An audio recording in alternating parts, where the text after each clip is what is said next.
नमस्कार दोस्तों, मैं हूं आपके साथ आशीर्वाद। आप सभी का स्वागत है आईएएस मंत्रा के यूट्यूब वीडियो चैनल पर। आइए चर्चा प्रारंभ करते हैं इस स्पेशल इशू पर। आपकी स्क्रीन पे दोस्तों पहला क्वेश्चन आपकी स्क्रीन पे आ चुका है। देखिए जल्दी से बताइए मुझे।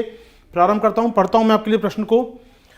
अंतर्राष्ट्रीय सी बेड अथॉरिटी यानी कि आईएसए के बारे में कौन से कथन सही हैं? जी हाँ, पूछा गया है कौन से कथन सही हैं। करेक्ट स्टेटमेंट पूछे गए हैं।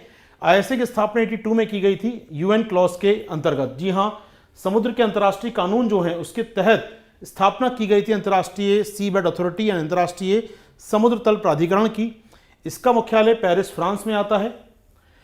यूएन क्लॉज के सभी जो मेंबर हैं, जो सभी पार्टीज हैं, सभी दल जो इसके हैं, जितने सदस्य हैं वो आईएसए के मेंबर भी हैं। यानी कि अगर आप मेंबर हैं यूएन क्लॉज के तो आप मेंबर होंगे आईएसए के भी। भारत आईएसए की काउंसिल का मेंबर है, आईएसए की परिषद का सदस्य भारत। तो कौन कौन से स्टेटमेंट सही हैं? 1 और 2, 2 और 3, 1 2 3 या 1 3 4 दोस्तों। आइए बात करते हैं आईएसए के बारे में, इस क्वेश्चन के बारे में आपके साथ। यहाँ पर आपका आंसर ढूंढ ही लिया होगा आपने अब तक तो खैर इसका, लेकिन आइए मैं चर्चा कर दूं आईएसए के बारे में। क्या है आईएसए संस्था और किस प्रकार ये काम करती है दोस्तों? अंतर्राष्ट्रीय सी बेड अथॉरिटी नाम में छुपा है आईएसए। अंतर्राष्ट्रीय सी बेड यानी कि मैं बात कर रहा हूं दोस्तों, ये समुद्र तल है आपका, यहाँ पर यहाँ तक समुद्र का पानी भरा है ऊपर आराम से। अब ये समुद्र का तल जो है, इस तल में जो खनिज है, इस तल में कोई भी एक्टिविटी करनी है आपको तो आपको पूछना पड़ेगा इस प्राधिकरण से। यानी आईएसए एक ऐसी संस्था है, एक ऐसी बॉडी है जो रेगुलेट करती है सी बेड पर क्या मिल रहा है। वहाँ कोई खनिज निकालना है, वहाँ कोई ड्रिलिंग करनी है, वहाँ से कोबाल्ट निकालना है, सल्फर निकालना है, तो आपके लिए आईएसए की स्वीकृति होना ज़रूरी है। लेकिन कहाँ तक? तो इसके लिए पढ़ते हैं हम लोग। समझिएगा, मान लीजिए ये पानी का आपका तट है, यहाँ पर ज़मीन है, लैंड पार्ट है, और यहाँ से आपको ओशन स्टार्ट होता है, समुद्र स्टार्ट होता है। तो यहाँ से लेकर 200 नॉटिकल मील तक, 200 समुद्री दूरी तक, इसे हम कहते हैं अपना EEZ, अनन्य आर्थिक क्षेत्र, विशेष आर्थिक क्षेत्र या अनन्य आर्थिक क्षेत्र। इसके बाहर यहाँ तक तो कब्जा देश का ही है। मान लीजिए यहाँ तो इंडिया इंडिया इंडिया इंडिया, यहाँ कब्जा देश का ही होगा। क्या जमीन में है नीचे, वो देश का अधिकार है, देश का सर्वाधिकार है। लेकिन जैसे EEZ खत्म होता है समुद्र में, उसके बाद तल से कुछ निकालना है तो परमिशन चाहिए आपको आईएसए की, इंटरनेशनल सी बेड अथॉरिटी की। यहाँ पर तो आईएसए क्या है? पहली बात तो आईएसए का गठन किया गया था यूएन के कानून के तहत। समुद्र के कानून है यूएन के, इसके तहत 1982 में इसकी स्थापना की गई थी कि भैया तल के खनिजों को लेकर लड़ाई ना हो कभी। तल में नीचे क्या क्या छुपा है, इसके लिए फाइट ना हो जाए, वॉर ना हो जाए। चलो यहाँ पर तो आईएसए मदद करता है, प्रबंधन करता है समुद्र के खनिजों का। अंतर्राष्ट्रीय समुद्र जो होते हैं इसे बोलते हैं हम लोग ओपन सी, कई बार बोलते हैं हाई सीज, उच्च समुद्र या खुले समुद्र बोलते हैं, क्योंकि ये कौन सा इलाका है? ये आपके EEZ के बाहर का इलाका है। EEZ के बाहर का इलाका हमेशा कहलाता है खुला समुद्र, अंतर्राष्ट्रीय समुद्र या ओपन सीज कहते हैं इसको हम लोग।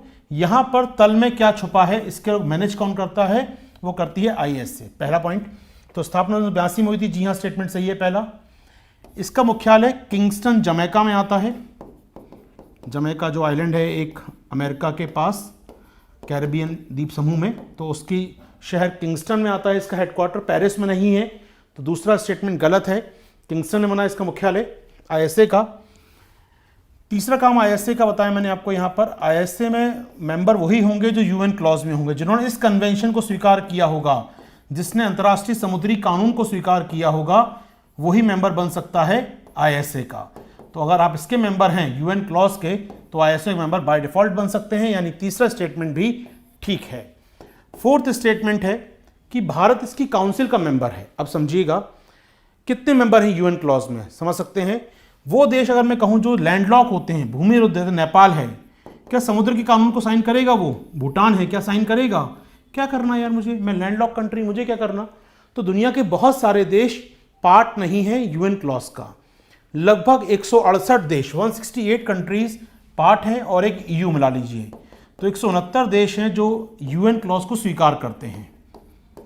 तो ये मेंबर हैं आईएसए के सारे के सारे। तो आईएसए के मेंबर कितने हैं? लगभग 169 मेंबर हैं आईएसए के, 168 देश और EU, 169 कंट्रीज आईएसए के मेंबर हैं।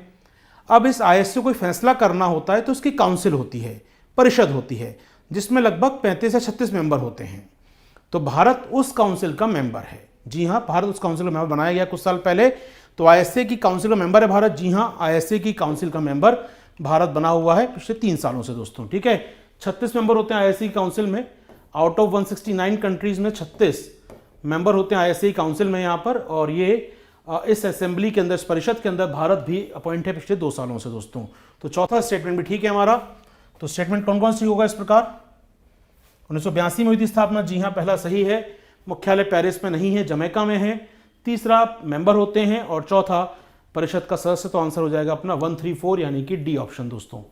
तो आंसर होगा पहले का डी, अपना आंसर आना चाहिए यहाँ पर, आंसर डी। जी हाँ बिल्कुल सही है। चारों स्टेटमेंट अपने यहाँ पर देख लीजिए मैप में एक बार। ये जमीन खत्म होती है, ये जमीन का पार्ट, यहाँ से पानी स्टार्ट हुआ तो पानी से लेकर 200 नॉटिकल माइल ये होता है आपका EEZ, 200 समुद्री दूरी EEZ। उसके बाद हाई सीज या ओपन सीज, यहाँ पर तल में जो छुपा है, यहाँ पर तल में क्या है, इसका फैसला करती है ISA इंटरनेशनल सी बेड अथॉरिटी। तो दोस्तों कैसा लगा ये वीडियो आपको बताइए कमेंट बॉक्स में। आप ज्वाइन कर सकते हैं मेरे संग मेरी करंट अफेयर्स क्लासेस दोस्तों, जो उपलब्ध हैं GS विद आशीर्वाद ऐप के ऊपर, जहां डेली क्लास होती है और नोट्स प्राप्त होते हैं। इसके अतिरिक्त आप जुड़ सकते हैं ऐप पर हमारे PT और मेंस के विशेष कार्यक्रम पर। लॉगिन कीजिए हमारी ऐप पर। Thank you.